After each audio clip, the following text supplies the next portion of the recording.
sage écoute, il augmentera son savoir. Et celui qui est intelligent acquérera de l'habileté. Penser, c'est être capable de faire face intellectuellement aux non-sensés au hasard. Nos pensées deviennent nos mots deviennent nos actions deviennent nos habitudes deviennent notre personnalité, et notre personnalité devient notre destin. Pourquoi agir comme des Ivoiriens, alors que c'est vous qui accusez l'humanité de catégorisation, de discrimination, de sensualisation, de racisation,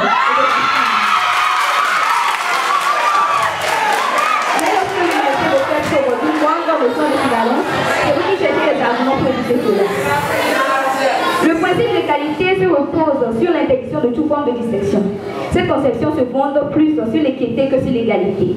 C'est facile de voir que l'égalité ou l'inégalité entre les matières dépend de la manière dont les étudiants les apprennent au quotidien, de la façon dont elles se complètent, du choix des apprenants, de leurs décisions et de la liberté qu'ils ont ou non de mener un apprentissage conforme à leurs désirs.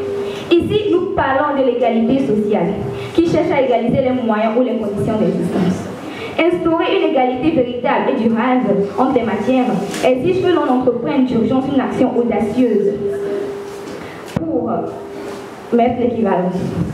En reconnaissant notamment la manière dont les élèves créent et renforcent des normes, stéréotypes, pratiques discriminatoires et distinctives à l'égard des matières facultatives, langue, histoire, géographie, SVT, anglais, sport, aucune matière n'est intégrée.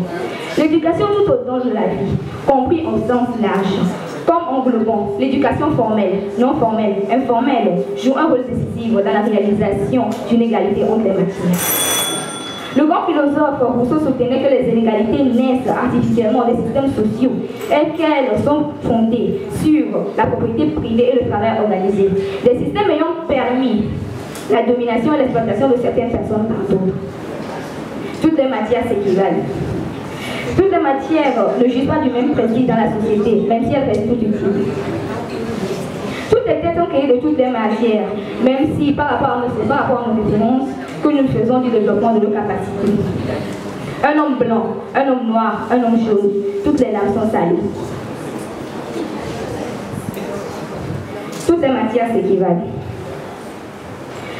La supériorité d'une matière par rapport à une autre ne dépend pas des notes, du coefficient, car cela est inutile, tout est validé. Mesdames, Messieurs, chers membres du jury, chers membres de l'opposition parlementaire, chers publics, sur ce je vous dis merci.